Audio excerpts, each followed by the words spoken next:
Well, I'm here with Dhati Lewis, who is the former president of church planning for the North American Mission Board. And I say former because it's unusual that we're talking to people about their past job, to be honest with you, Dhati, when they're walking into their new role, man. So, man, it's a new year, new you, I guess we can say anyway. So what is this new role, man? Yeah, it literally is a new me. I mean, as we're talking right now, I'm literally today, I was turning in my badges and doing all the stuff. It was a little surreal, right? I mean, it was good just to see all the people and just kind of like, as I was going from the North American for being the president of Sin Network and now kind of start as of really it already started in the past a week ago with on December 31st, but that was my last official day, but I didn't turn my stuff in until today. So yeah, it's crazy, but it is new me, new beginnings. It's real. Yeah, you say it's surreal, so we're gonna have a little bit of an exit interview here to a certain degree, man. What have you learned while being at the helm of the largest sending church planning network in the country, man? First of all, let me just say, let me just say, first, it was amazing. It has been amazing. Just the opportunity to work with the Sin Network over the last really six plus years has been really great. I learned so much about, church planning. I mean, the fact that we planted churches in Puerto Rico, planted churches in Canada, right, all throughout different regions of North America. It's been really, really good. One of the things that was really interesting was I got a chance and got experience to seeing churches that were planted in the rural context, seeing churches planted in the suburban context, churches planted right in collegiate campuses, first generation language speaking context, and then also in the urban context. So just seeing all of the variety of differences, it just really allowed me to see a larger scope of God and how big he really is. Yeah, and it seems like you enjoyed every moment of it. Is that correct when I say that, man?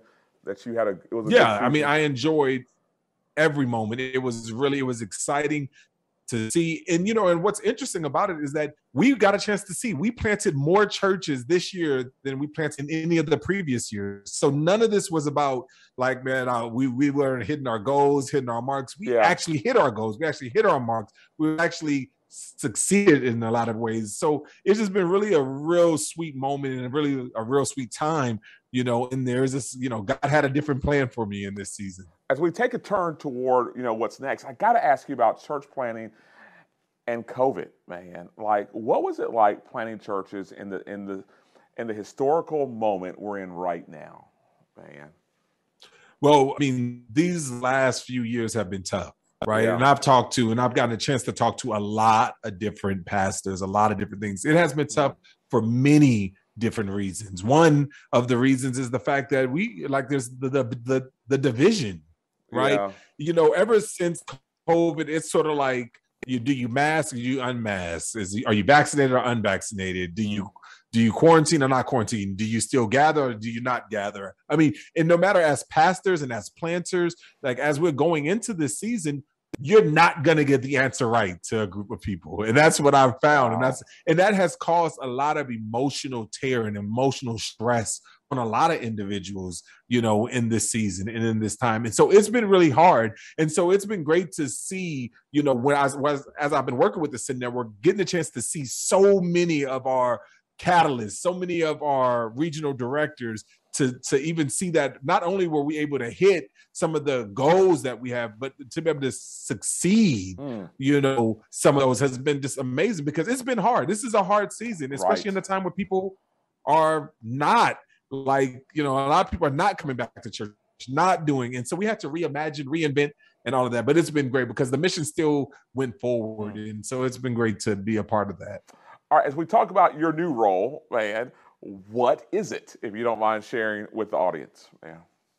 Yeah, well, I mean, ultimately, my new role is more about me focusing in on the mission. I'm starting to kind of a coaching, consulting, resource network for urban church planners, and it's called My Boulevard. And really, when you think about it, it is contextualized disciple making for urban disciple makers, right? Yeah. And that's really what it's about. For people who are trying to make disciples in the city, how can we go about doing that? And that's really what we've been doing. My life statement, I feel like my ultimate contribution is I want to be the last generation to leave the urban context for sound discipleship, right? And that's really what I've been about. And that's really what this shift has been about. Like, I've been wrestling with the Lord to say, God, are you calling me to be Esther? Are you sending me out to be Paul, right? Because I could have remained and still done like what I was doing at the North American Mission Board and maintain the position. But if I would have maintained the position, right, really, I would only focus in on about 20 to 40% of my time, focusing on the thing that I think God made me to focus on, kind of the urban context, right? But I was able to like shift and focus more on the mission and do this My Boulevard, really think about how do we church plant in the city? How do we make disciples in the city? That's what I really feel like God has made me to be a part of, to be about. And I can spend 100% of my time focusing in on the mission. And so this is what we're doing with My Boulevard. Basically, Boulevard was started in the North American Mission Board. We've taken that, taken it out, and I've made my own 501c3, and we're calling it My Boulevard, really. And now it gives me the ability to continue to come alongside with the Sin Network, focusing on people ministering or planning churches in minority, majority, multi-ethnic context, but it also gives me the ability to work with other denominations and other networks in order to see kind of urban church planting and urban disciple making be brought to its fruition. Now, I got to ask this question: how much will it be in line or not in line, maybe, with the North American Mission Board? And at the same time, what excites you about this new role too, Ann? Well, I mean, it will be aligned in a lot of ways, simply because of the fact that I have been leading it for the last 3 to 4 years. And so like I've had the freedom to be able to implement a lot of things and be a part of a lot of things with some networks. And so it will be continue to do that. What it will be is like more of a contextualized, more of a focused version for people ministering in majority, minority, multi-ethnic spaces. Because when I think about urban, I think about density and diversity. I think about the beauty, the complexity of the city. And that's really what we'll be about. We'll be about those things. And how do we help, excuse me. Oh, you're fine, man. How do we help church planters? How do we help church planters? How do we make disciple makers and equip them with contextualized resources for the city? So that's really my heart. And so I'm really excited about it. I'm excited about, because again, that's the reason why I started Blueprint Church. The definition of a blueprint is a plan or a process that's used as a guide to start something new. And that's what this is about. It's like I've been over the last decade or plus to be able to make disciples in the city. I live in the city. This is what I breathe. I love it, and now I get the chance to come alongside and help others to do the same thing. And so that's what this is about. Gotcha. Since it's aligned with Sin Baptist Convention, Sin Network, I got to ask this question, Dhati, that some of the leaders may be asking questions on. And it's one of those things where if you're in urban areas, one of the themes that keeps coming up is this is a white man's religion. Now, you and I both know, because of our faith and historically, that's not true. But it's one of those things where when I look at the Sin Baptist Convention, if I'm wrong, just let me know. You look at all their main leaders, from the National Mission Board president to NAM president to Lifeway to the Annuity Board to the seminaries. They're all white male led, basically. What do you say to the urban, multicultural, person of color church planter who may push back and go, okay, why would I want to be aligned with that in a diverse world? Fair question. Yeah, I mean, I think it is a fair question. And I think that there are some of the things, a lot of the leaders within the SBC recognizes that question, understands that question. Yeah. One of the things I constantly have told the, leaders in the SBC is that, SBC, we talk about how in the Sin Network, in SBC, we are a part of a larger tent, right? We're a large tent network that we partner together for the purpose of like the mission. Yeah. And I like to make it akin to like a Walmart. But what I also tell them is like, yes, we may be like Walmart, but the problem is that our marketing, even though our marketing, we're like Walmart with this super center, the only thing that we're advertising is the hunting section of the Walmart, right? And I tell them, I was just like, listen, I've been in Walmart 1,000 times, but I've never once been in the hunting section of Walmart, right? And I think that's the problem. And while some people go to Walmart for the hunting section, and I think that that's the same thing with us with the SBC. And the SBC, that there's so many, like if you just take the minority churches within the SBC, we'll be larger than most denominations, if not all denominations, right? But because we don't promote that, we don't talk about that, we don't see it. And so there's so much diversity. So what we got to do is that we got to do a better job of promoting the electronic section and the sporting goods and the grocery. Like we gotta promote more of our sections in there. Now, it still doesn't alleviate the problem that I think that we have with just kind of the leadership at the top. But I think what we see is the diversity within, and people will see kind of the richness that we have within the network and the denomination as a whole. Gotcha. In a diverse world, though, how do you help leaders understand, whether within the SBC, who are at the top, that's all white male led, or even the church planners who may be asking questions in general, why should I join in on this? How do you help them bridge that gap, if that makes sense? Well, I mean, I just think that because of the reality of the missions, right? One of the things I love about the Sin Network, or even specifically around SBC, is that the SBC is not really a denomination. It is it's a network of churches that are partnering its resources together for the purpose of mission. And so when I think about the SBC, the amount of missionaries that I send overseas as a pastor of a local church has really nothing to do with the SBC. Gotcha. But what the SBC does is it provides me a vehicle to do that. So as a church, I'm able to send as many minority missionaries out. I'm able to plant as many minority-led churches. I'm able to send as many as my church is able to raise up and send out.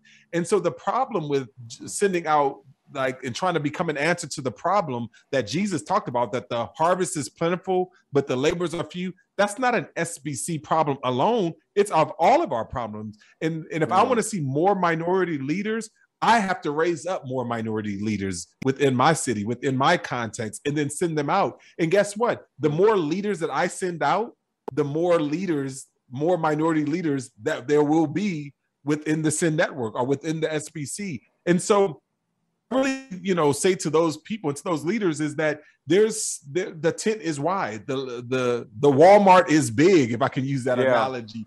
But what we get a chance to do is to find our space within that and then be able to lead. And I really do believe in the leadership. While it is still predominantly white, I do see that this group of leaders has a greater sensitivity to understanding that there's a new normal, right? That our world's becoming a majority minority context, and that they understand that we gotta look at things a lot differently in this next season, in this next if we're gonna be effective in making disciples in this next generation. Yeah. Last question. Do you think that the leadership can be effective, if that makes sense, and understanding that it is 2022, and when you look at their top 10, as we like to call it in the Southern Baptist world, it is all white male led. Do they understand? I don't say the problem with that, but do they understand just how that looks and feels to a church planner who is in these urban areas, if that makes sense? Do they get that? Yeah. Yes, I do think they all understand. Yeah. I do think that they all understand. And I think that, now whether the solution is different, right? And I think that we all struggle with coming up with the solution to our understanding, right? And so one of the things that I've known, and just being able to work with Kevin Azale over the last 7-8 years, I've gotten a chance to see, he struggles and he understands and he's wrestling with it, and he's trying to do the stuff that he's trying to do, right, in order to connect. And so he gave me freedom to operate and to address the issue and address the problem. But this thing is so multi-layered, faceted, that we got to understand and recognize it. And this is the reason why I'm excited even to continue to be a part of the Sin Network, continue to fight. And this is just another iteration of us trying to answer this question. I'm partnering with NAF, the National African American Fellowship, and I'm partnering with the Sin Network to come alongside to be a solution to this problem. And so this, like My Boulevard, is another iteration of us trying to address this problem. And it wouldn't be without people in the partnerships like with the Sin Network or with other leaders that I plan on having that we can be a part of the solution to this problem. And I just really want to spend the rest of my life to trying to be a solution to the problem of Matthew chapter 9, where he says, the harvest is plentiful, the laborers are few. Pray to the Lord of the harvest that he may send out more laborers to the harvest. And ultimately, I want to be an answer to that prayer. And I want to be an answer to that prayer specifically to the urban areas. And that's the reason why, for me, I want to give my life to initiatives like My Boulevard, and to come alongside denominations and networks like the Sin Network and the Southern Baptist, to helping them raise up leaders in the urban context. Gotcha. Hey, I want to talk about your church, because many people may not know this, but you're a pastor as well. And when I'm not at my own church, I visit your church a few times, in fact, and I've always enjoyed it. So what have you learned leading a church literally in the middle of Atlanta, that is diverse, from people who come to church on the high-end cars, if that makes sense to Dhati, and then folks who walk in literally who are, last time I was there, I sat next to a homeless guy on one side of me, man, and I sat next to a Georgia Tech student on the other side of me. What have you learned in the midst of that? Well, I've learned a lot. I mean, first of all, it is one of the most rewarding things to do, because when people come into Blueprint Church, what they get a chance to see is a glimpse of what I believe is the new heavens and the new earth, right? That we'll all be together in unity, that, a manifestation of us tearing down the dividing wall in Ephesians chapter 2:11, right? That we are God's workmanship, that we are his masterpiece. We get a chance to see that, live that out. And it's amazing. I'm like Blueprint Church. I'm pastoring a church in the Old Fourth Ward of Atlanta, Georgia. And in the Old Fourth Ward, it's the largest Section 8 housing in all of the Southeast, but it's also the fastest growing gentrifying community. And so we have these worlds that are right on top of each other. And in these worlds, I tell the church all the time that we're one bad traffic light stop away from being the next hashtag, right? And so that's just kind of really where it is. So on one end, it's so rewarding, but on the other end, it is so hard, right? We, going through this pandemic, going through the presidential elections, going through all these things, going through those things, is like, as a leader, it's hard. And to recognize that as a leader, you're going to frustrate a group of your people, boy, no matter what decision you make, whether you go back to in-person services or don't go. There's people who have left our church because of it, and there's people who have left of our church because we didn't come back.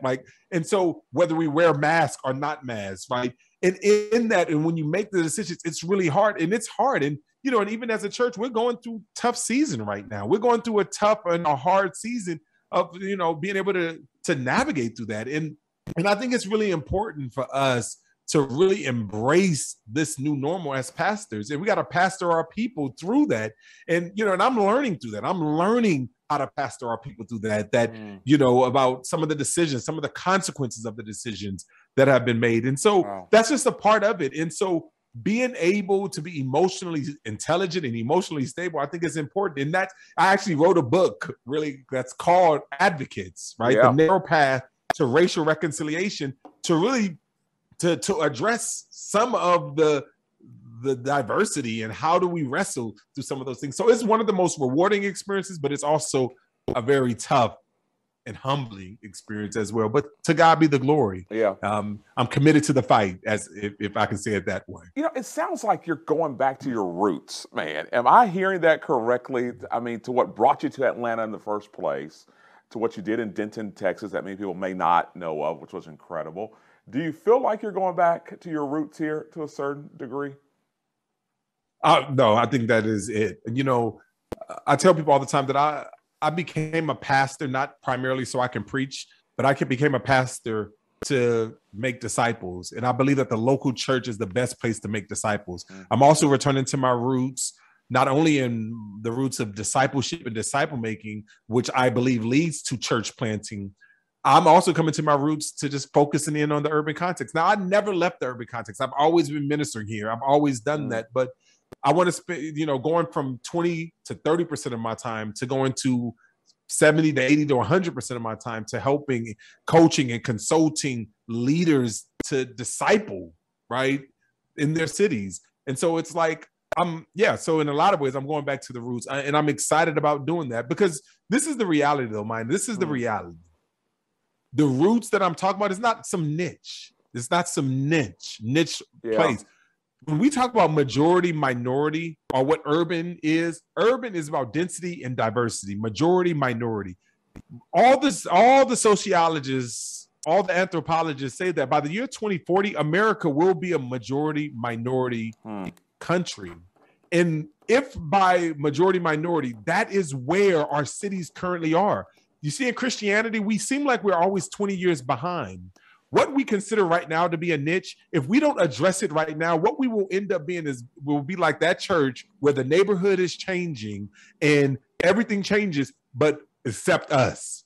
Yeah. We don't change, right? And then we figure out like, oh man, our neighborhood looks completely different than what our church looks like, right? And that's really what we're in danger of doing. And so this is the reason why it's important for us to begin to move from an ethnic missiology where I'm only reaching people who look like me, talk like me, and act like me, to a neighborhood missiology where I'm reaching my neighbors. And I'm asking the question that Jesus asked, who is my neighbor, right? And when we talk about who my neighbor is, when our neighbors no longer look like us, talk like us, and act like us, then we got to really figure out how does the gospel, how does our mission speak to that? And that's really what this is about, focusing in on, is helping leaders to make disciples in those contexts. So again, it's about disciple making principles for urban disciple makers, right? Wow. And that's really what I want this to be about. Well, I got to tell you, when friends come to Atlanta, they ask me, where should I go to church at?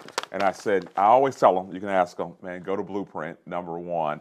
And number two, man, I wish you well on this new journey. You always live in the tension, and you seem to enjoy that a lot, by the way, Dhati, but you do it well, man. So I wish you the best on this new journey. And it's time you to come out with a brand new book too, man. Like literally your last two books, and I say this, and I'm joking about this. I'm not joking about this part. Your last two books were incredible, man. But I always joke with you and others, and I always go, you'd be surprised that he really does write some really good books. You are great. You're a great author, man. In all seriousness, I wish you well in this new journey. I appreciate you, Monty. Your check is in the mail for all this great publicity. No, I really do. And all this positive stuff. I wish you well. I mean, in all seriousness, I think you do a great job at it, man. So thank you, man. Well, thank you. I appreciate it.